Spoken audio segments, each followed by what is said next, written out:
Good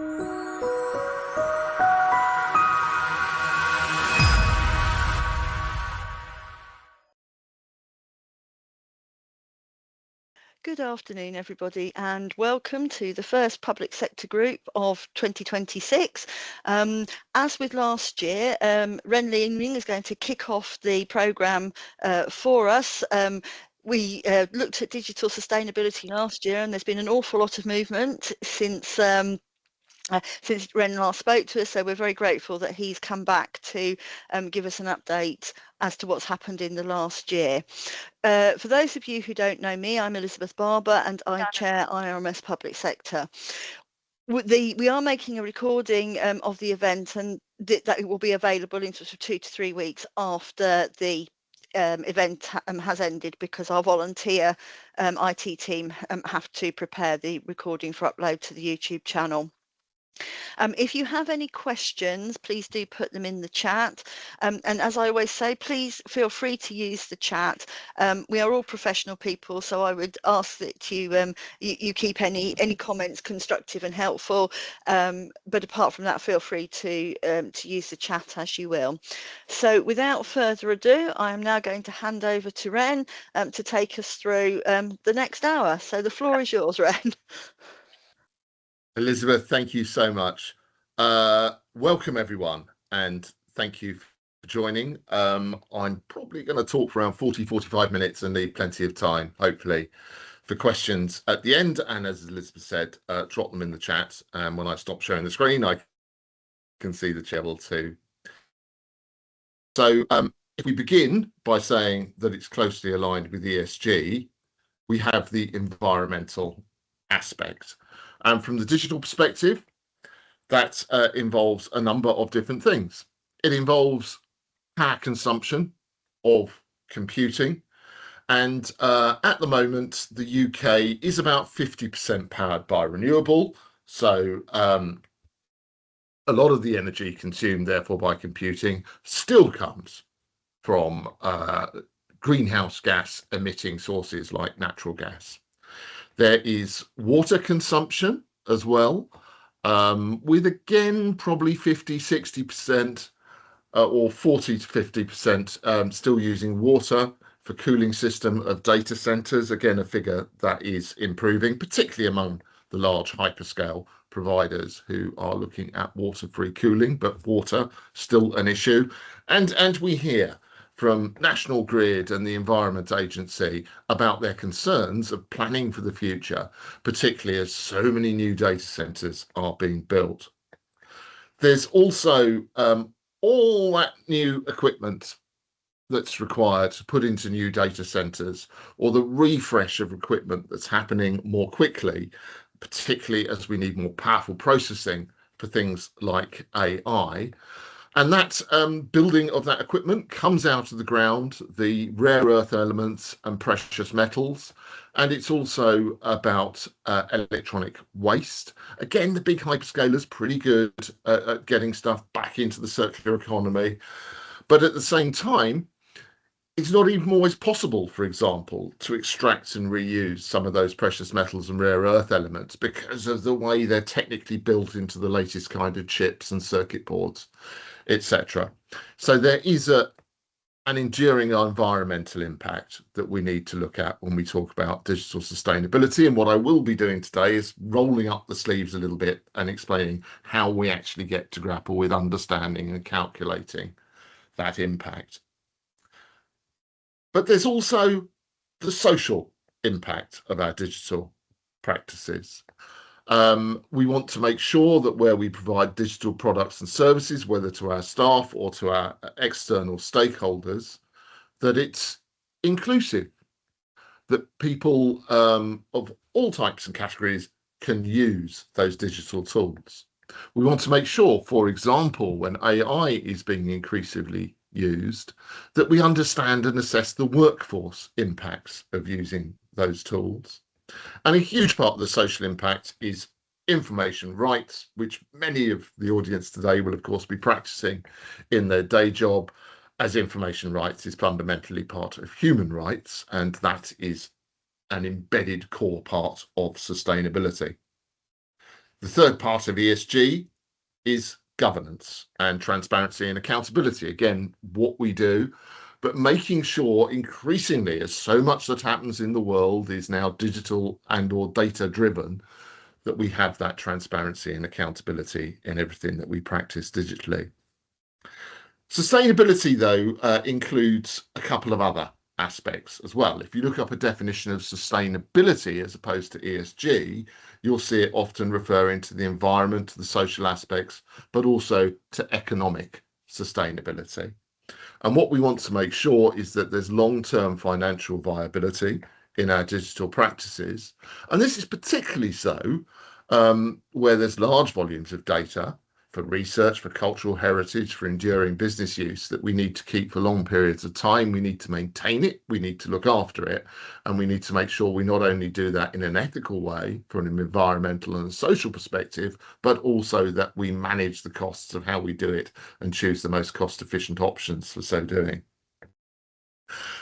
And the final aspect that I'll dwell on just a little bit here, and this is one that is increasingly coming on the radar, is that of resilience involving business continuity and digital sovereignty.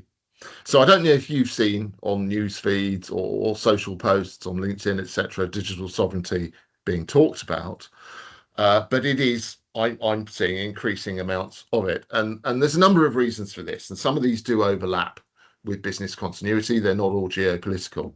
So who would have thought last October, when a data center in North Virginia, an Amazon Web Services data center, went down, that it took out 1/3 of the global internet for a period of time. Apps that people were using went down, and sometimes even the app providers weren't aware that there was this daisy chain of technical dependencies that stretched over to that particular data center in North Virginia. So we really need, from the resilience point of view, to understand where all these technical dependencies are so that we can mitigate against it. Another aspect of digital sovereignty is the geopolitical side. We're seeing a lot more talk in Europe. For example, France.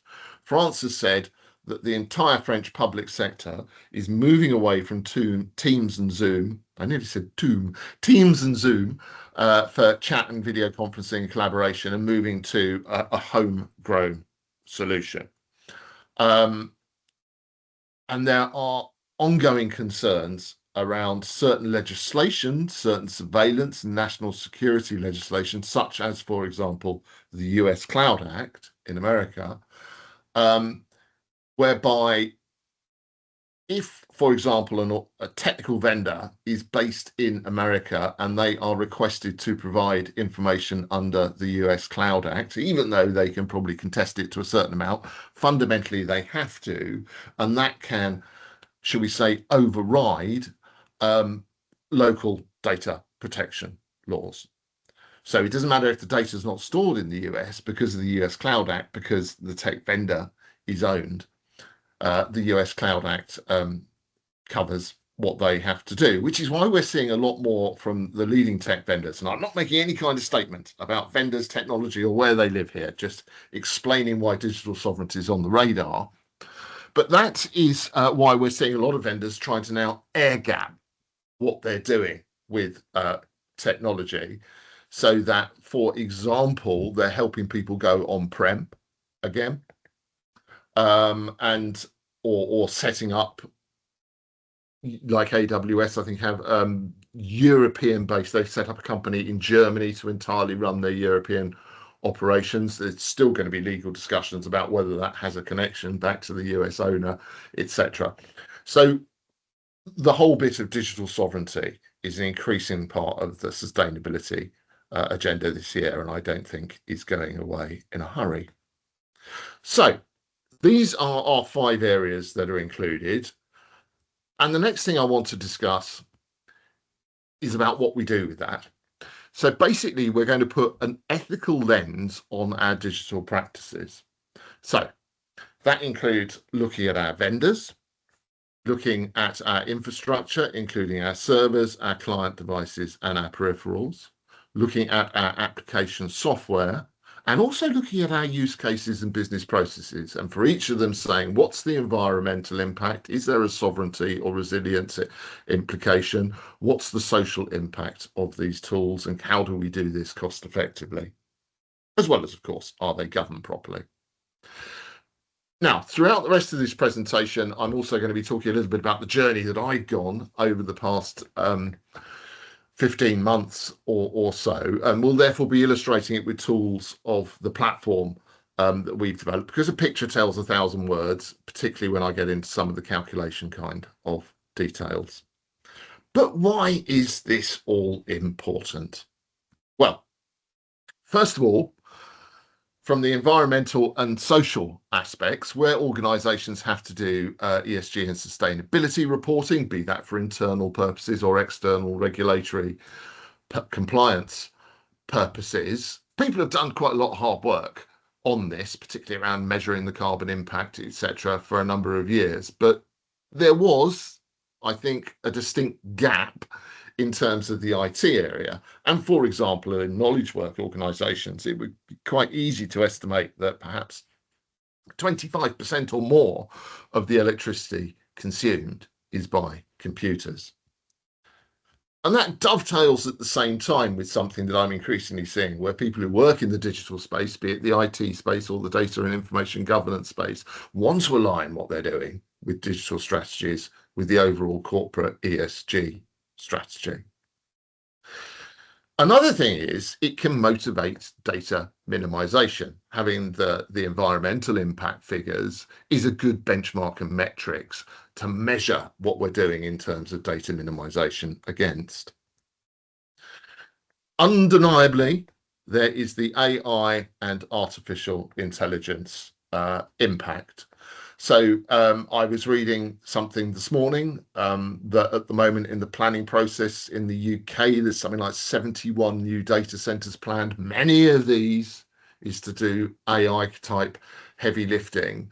And this could increase the grid consumption by up to 10 times in the UK. AI is obviously particularly power intensive. And as we'll touch back on later, of course, there's a lot of those social implications around the use of AI as well.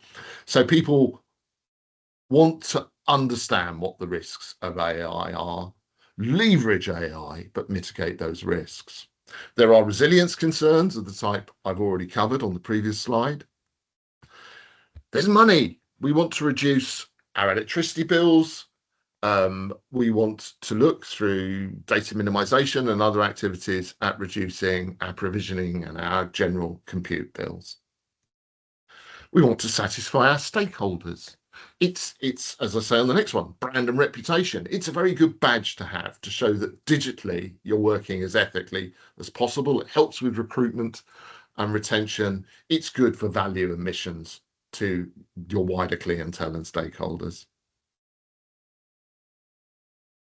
So let's roll up the sleeves and have a look at how we assess the carbon impact of what we do with digital. So when we assess carbon impact, we assess what we call scopes. Now, these come from the Greenhouse Gas Protocol, which is the world's most widely used greenhouse gas accounting standard, and it has 3 scopes. So I'm going to run through quickly what they are and how they align to digital. And this may be language that you've heard spoken of if you're looking at this. So scope 1's direct emissions. It comes from you burning fuel. Now, for organisations' own scope 1 emissions, the IT bit is probably if you've got a data presence of a sufficient size that you might have a backup generator, UPS, that you fire up occasionally and that burns diesel. So that could be scope 1. However, mostly in the digital world, we're looking at scope 2 and scope 3. So scope 2 is fundamentally about where you're doing digital stuff and you've purchased and are using that energy, such as electricity. So that fundamentally relies on your own or your on-prem computing, and typically we'd sweep in working from home use there as well. Scope 3 is looking at the value or the supply chain And often this is the largest source of emissions. So what we're fundamentally talking about here is the carbon output through our use of cloud, either infrastructure as a service and or software as a service. And here's the first picture. So when we look at it, we want to calculate what the CO2 impact is by scope, but we're also looking at offsets as well. And I'm going to come back to that specifically in just a sec to explain how that works in data center world. So how do we calculate that carbon impact? Well, we're looking at a number of different things, but primarily it's about storage, it's about processing, and it's about transfer. So we've rolled up our sleeves to start with storage, and we are doing some work on processing and plenty more to come very soon. So storage involves a number of things that I've put here, and the real heavy lifting actually is in the research for all of these factors. But it's about saying, where am I storing that stuff, and what sort of equipment's used, and what sort of wattage in terms of kilowatts does that IT equipment consume? You then have something called power use effectiveness, or PUE, which is these are published figures by data centers, but it's actually saying this is the amount of power my IT equipment uses as opposed to running the whole premise. And then you look at where the electricity comes from and you work out how green that is, how much come from renewables. So, for example, increasingly we're going to see data centers try and source it from renewables. I was reading again only this morning of one data center that's putting a direct line into a dedicated wind farm, but a lot of it will come from the grid supply. And as I say, the UK at the moment is about 50% renewable. And then you look at the storage or use case. So if it's on hot storage, disk drive, it's going to use a lot more than if you sweep it back into cold storage, potentially even storing on tape, which has a minimal environmental impact. And you look at all these factors and you put in calculations. I'm going to have a picture in a second, and you can calculate the carbon impact of storage, whether that's on premise or in the cloud.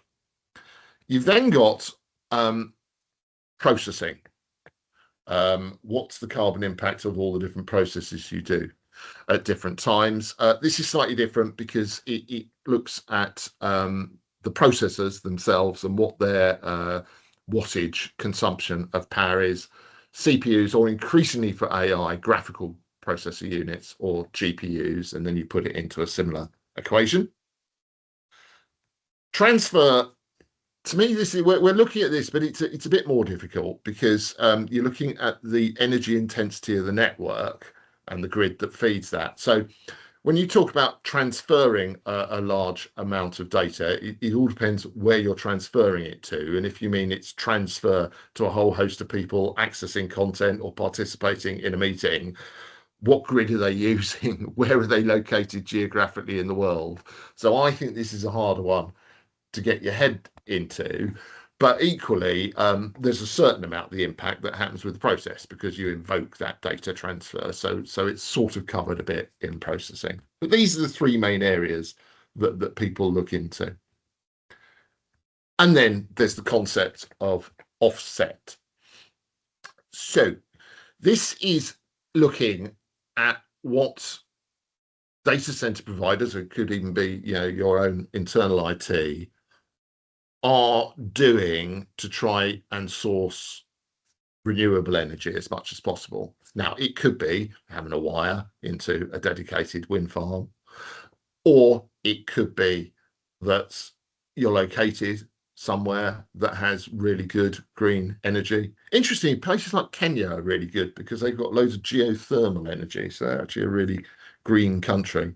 Or what a lot of people do is use a variety of mechanisms like power purchase agreements, renewable energy certificates, where they're saying, I accept, I'm using the grid, and that involves a lot dirty as well as clean energy. But what I'm going to do is have these arrangements and agreements where I'm investing in the nation's renewable energy. So I'm offsetting it by helping the production of renewable energy. So a few more screenshots for how we tried to put this together. So we're starting looking at storage. So this is underlying this is all the research data we've done, but it's our equations as well. So fundamentally, you're saying, what's my use case? Here, I've got a file server. I've got an enormous 500,000 gigabytes on that file server, and I'm using it actively.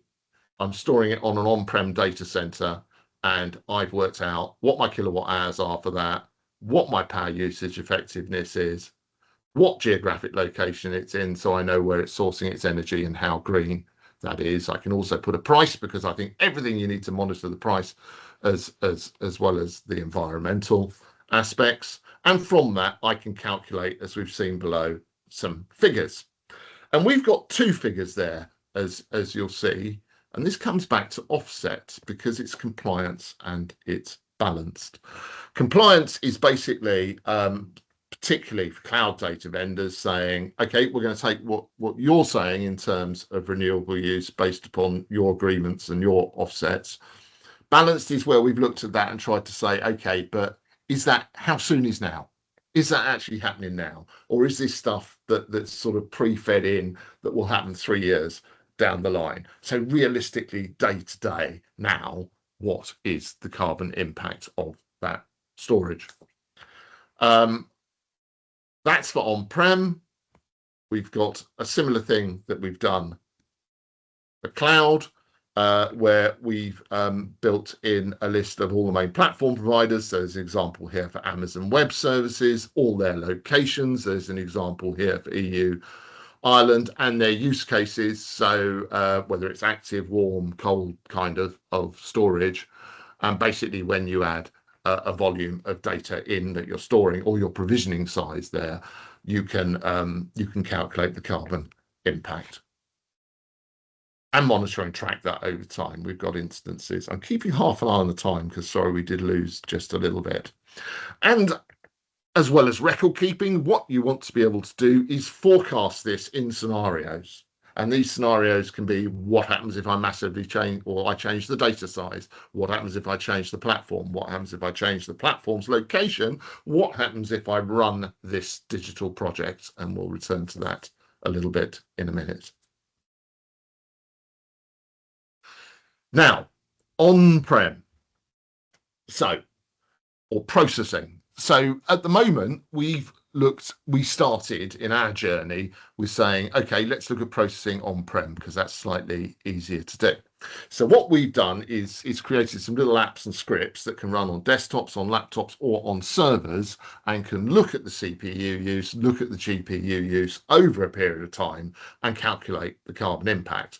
The way that we're thinking that this is perhaps best done is by use cases. So as you can see on this screen, you can put it on 1 or 2 computers, but say this is the same use case as another 20, and we're going to look at when they do perform certain processes and do a test case sample for that period of time. So as it says here, developer desktops, management laptops, micro PCs, office server. And this gives us a good flavor, whether it's at the desktop and or the server, for what the carbon impact is of processes in-house. But we understand that there's processing in the cloud. And that's something that we're going to look at, and that will be done in a variety of ways. It can be using the metrics that are available on the cloud dashboards to the level that they're granular enough. Not all of them are. It can be done through some process testing and synthetic data, and that's something we're going to be looking at as well.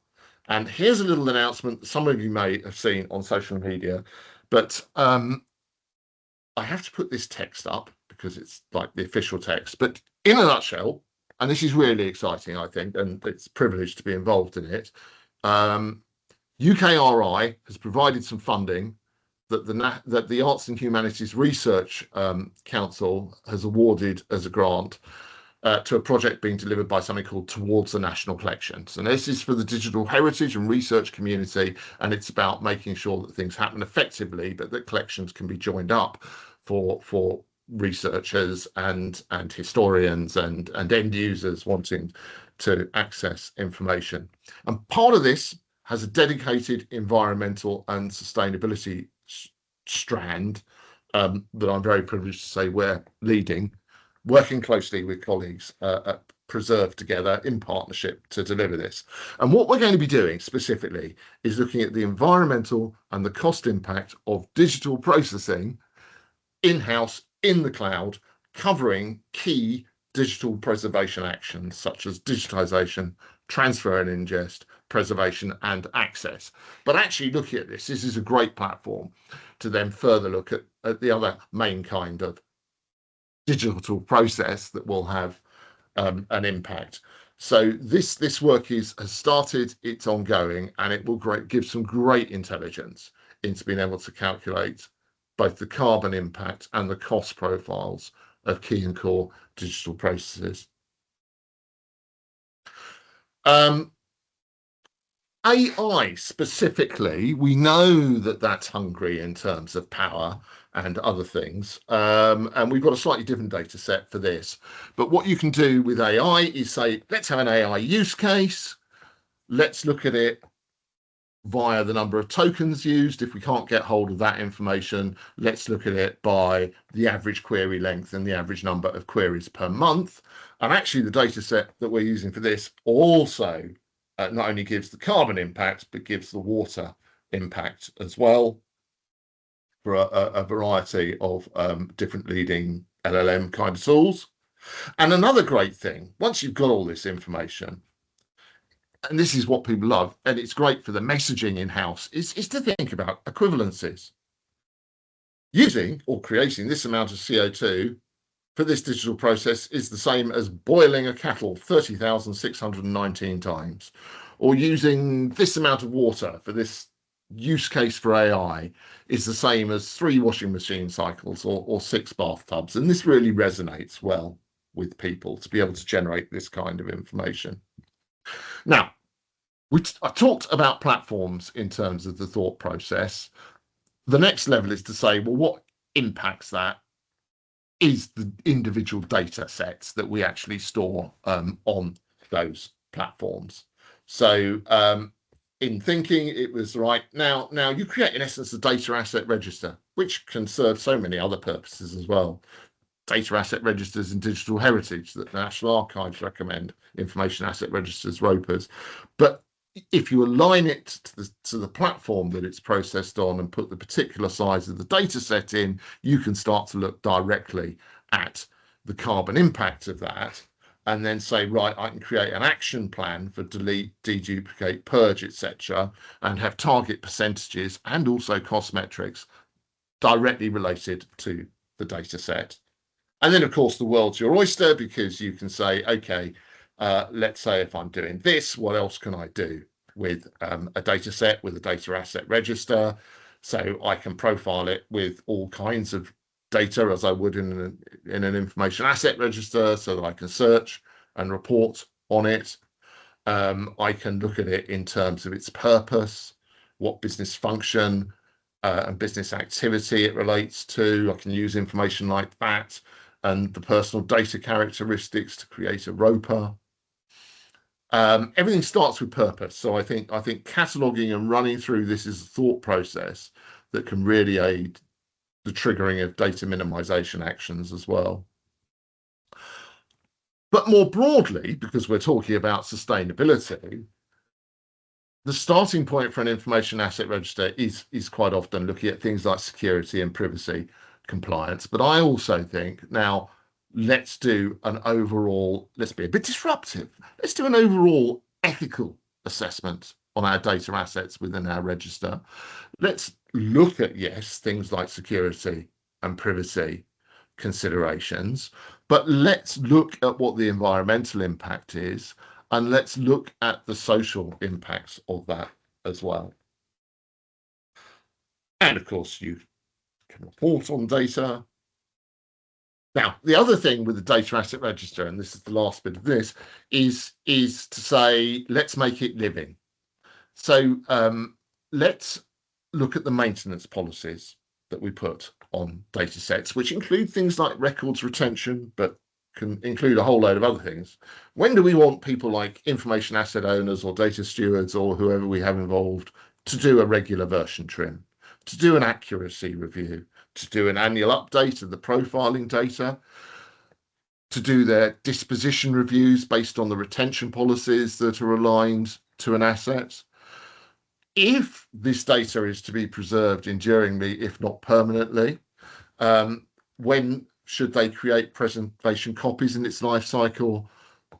What preservation actions should they take on a periodic basis? And planning this all in, everything to do with the maintenance of an asset in its life cycle, planning it in, and then both notifying people of the actions and recording the actions. So it's a living audit trail of the handling and curation of that data set over time.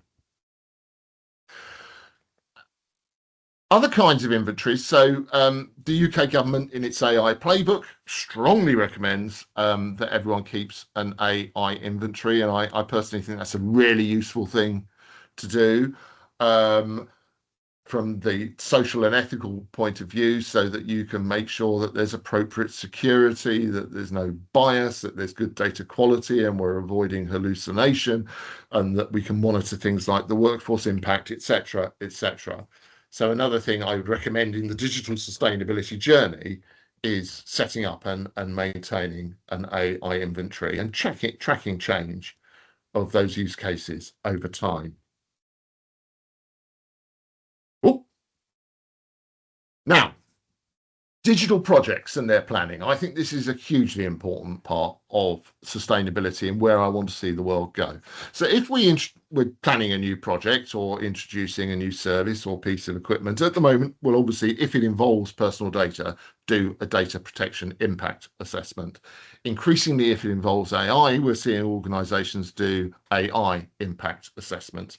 Again, my disruptive mind is saying, why not wrap that all up and go further and do an overall ethical assessment of planned digital projects or use cases or processes within an organization? And what you can do is do a forecast and say, if I did this project, what would the overall carbon impact be? And then look at it from a range of environmental considerations. Where might it increase the impact? Where does it decrease the impact? Will it involve the generation of any electronic waste? Looking at it from the social aspects, the kind of things we were talking about earlier. Digital inclusion, does it bridge the divide? Does it offer multilingual support? Have I taken cultural sensitivity into consideration? Looking at workforce impacts, looking at community impacts and a whole range of social aspects, and also then looking at how I'm going to govern this and looking at things like the privacy and security assessments. But I think there's a great opportunity to wrap everything up into an overall ethical assessment. Compliance with laws and standards could be part of that as well. So this is something where we're still creating, really, but we're thinking, whether it's looking at your existing IT estate, whether it's looking at vendor selection, whether it's looking at planning a digital project, whether it's looking at how you handle particular data sets, there's a range of different legal considerations. And often this is done by rote for things like security and privacy anyway, but why not bring in the environmental considerations and wider ESG considerations, and then be able to say, right, let's map where I am against different laws, or pick a specific law and say, what are the activities that I need to take, or pick a vendor and say, let's assess them against the requirements and produce a scorecard, etc. Lots you can do, you see, with digital sustainability. Vendor assessment, that segues me in nicely and also goes a little bit back to digital sovereignty. So what I'm looking at here is obviously, I guess many of you out there will be assessing vendors anyway, particularly from things like an information security perspective. But I think it's time to start thinking about the resilience perspective. So some of the things that this would cover to me are law and jurisdiction. Where are the parents and subsidiaries based? What extraterritorial laws like the US Cloud Act might have an impact on them and therefore on you, as well as things like where's the governing law for contracts, disputes, etc. Where is the data located, but not only the active data, where's it backed up to? Where are the resilient points in their supply chain, going back to AWS server in North Virginia, taking out a third of the global internet? Who owns the IP of that data? Is there an exit strategy? And is it easy to migrate? So what was it? The EU, is it the Data Act or the Cloud Act? Cloud Act, I think, that came in towards the end of last year. Very good on this, saying that on a cost-effective basis, cloud providers, if not at no charge, have to facilitate exit. And the environmental impact of the vendors. Get them to provide some of the statistics. Couple of last things before we break for questions. So exploring digital sovereignty, this is something else that we're building at the moment, but it's the kind of thing that you can look at to say, right, I've got a use case and I might want to change vendor. What do I want to look at? Well, I want to look at fundamentally at the services they provide, whether it's just pure cloud for storage or whether it's a software as a service. What are their security certifications? What are their energy certifications?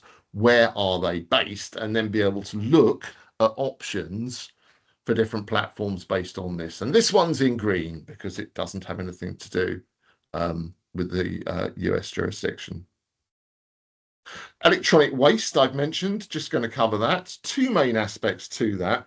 One is to have the best possible life cycles for your hardware, to try and extend those life cycles and not not reduce. For servers, for client devices, network equipment, disk drives.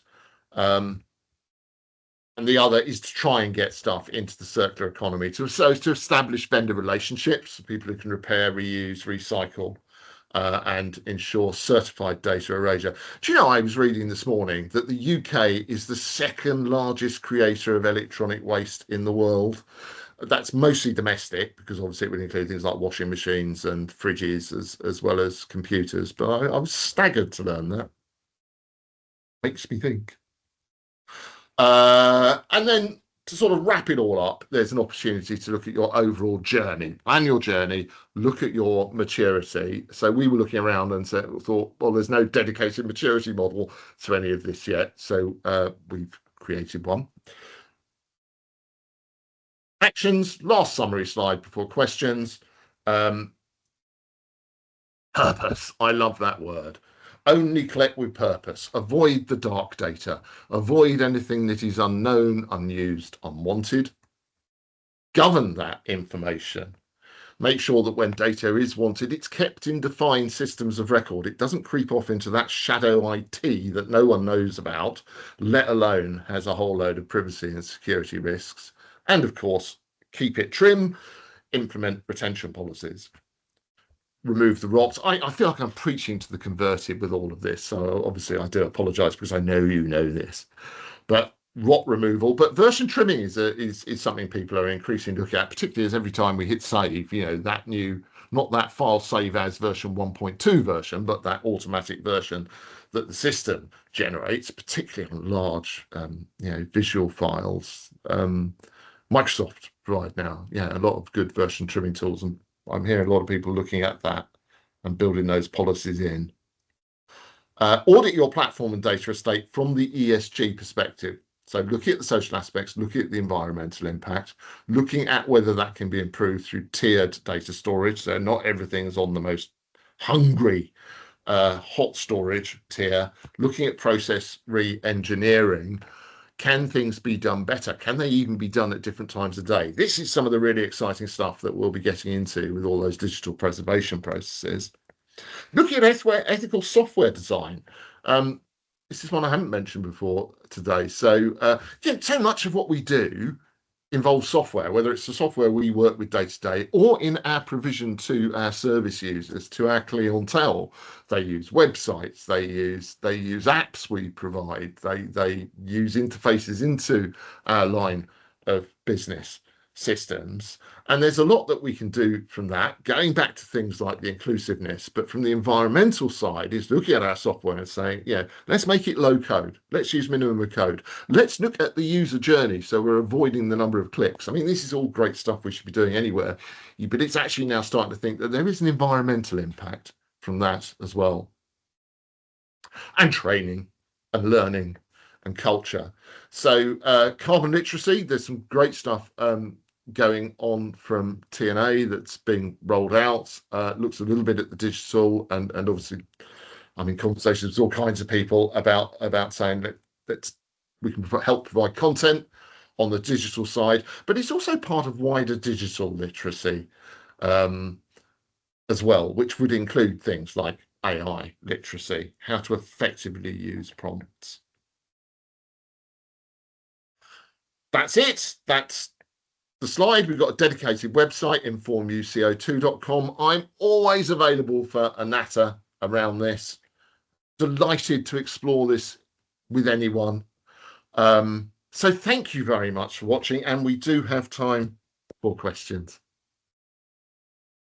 So thank you very much for that, Ren. That's a huge amount to think about. I think my brain's about to explode. So, but that's absolutely brilliant.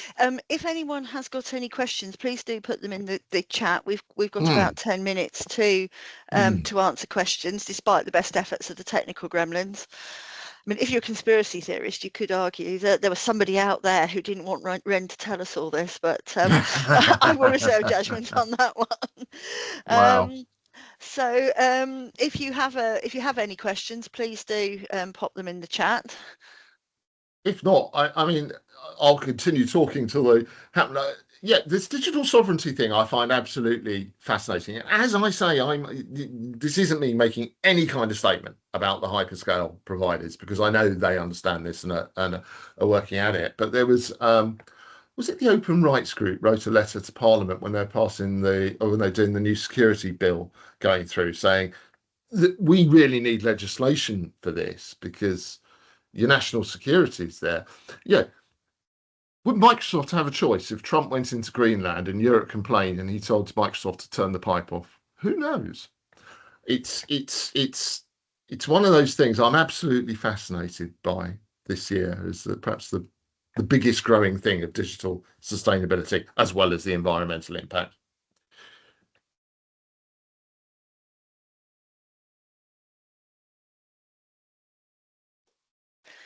I was interested about what you were saying about the French maybe looking to have an in-house solution. Do you think that that's something that the UK government would pursue, or is it something that's sort of unique to France?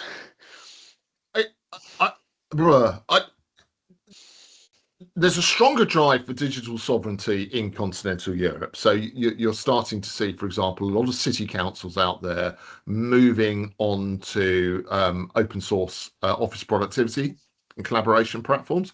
Germany has a whole ministry dedicated to digital and data sovereignty. The UK obviously has I don't know. Yes, I'm sure it's been considered. They've created a multi-million a sovereign AI fund. So they want to make sure that there's investment in this country, certainly into the skills and coming up with innovative AI tools and solutions, but probably not to the same level as fundamentally looking at the infrastructure, which is happening in a number of European locations. Brilliant. We do now have a question, a maturity question. So do you have any insight into what percentage of organisations have developed a sustainability strategy? Greg, is that a digital sustainability strategy or an overall sustainability strategy?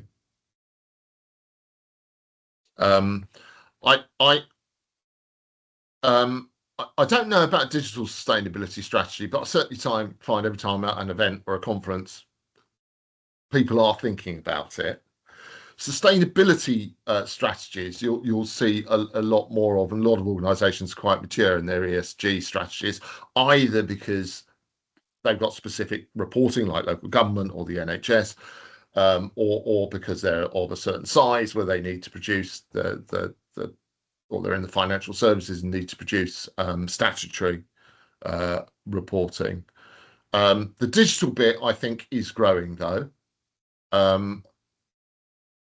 which is great. But percentage, I'm sorry. I'm going to go away and think about that, okay? Is there anyone on the call whose organisation has either a digital sustainability strategy or a sustainability strategy? Just to take a quick straw poll, is there anyone who knows that their organisation is?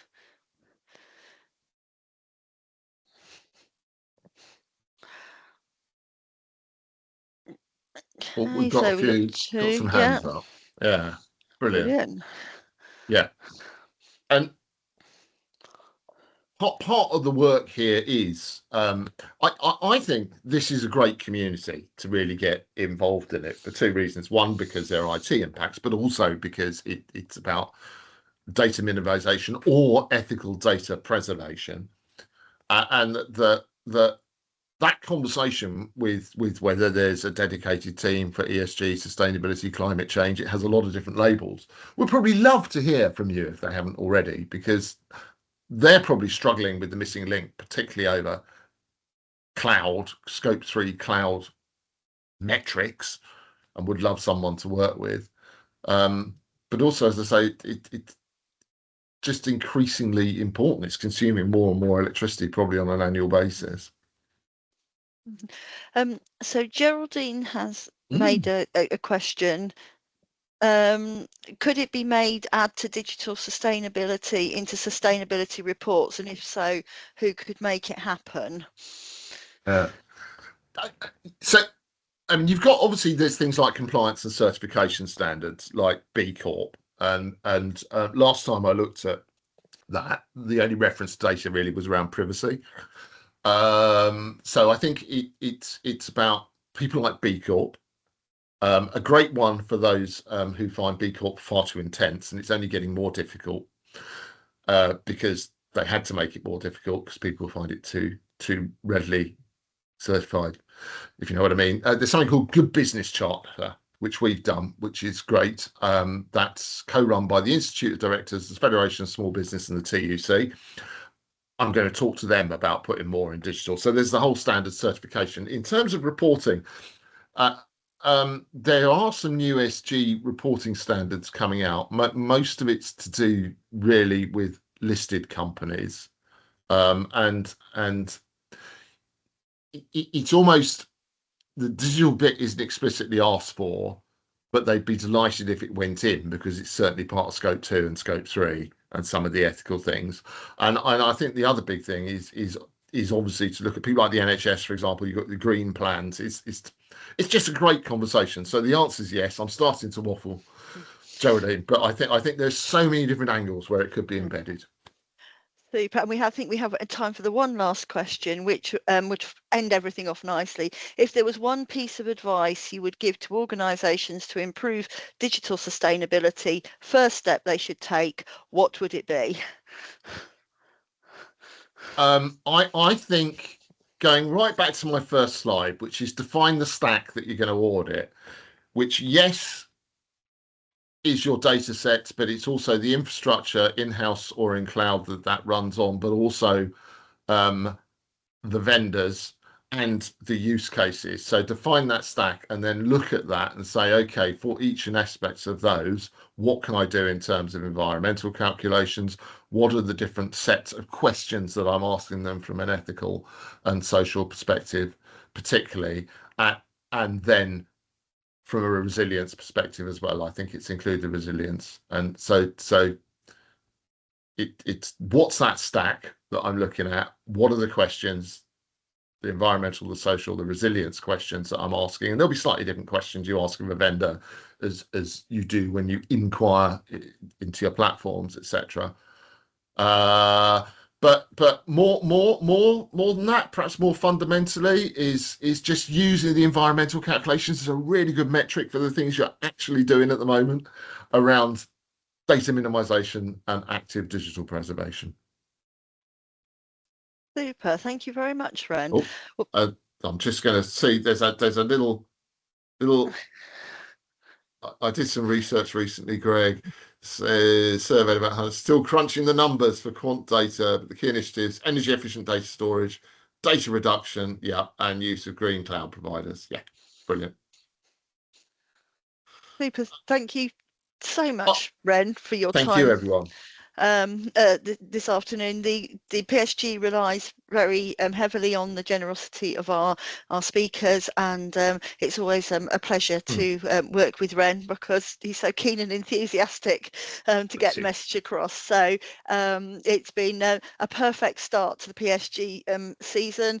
Mark has posted when the next event is on in the 16th of June after conference, and for those of you who are going to be at conference, we look forward to seeing you at conference. Yeah. We hope everyone has a pleasant afternoon and a good Easter when it comes.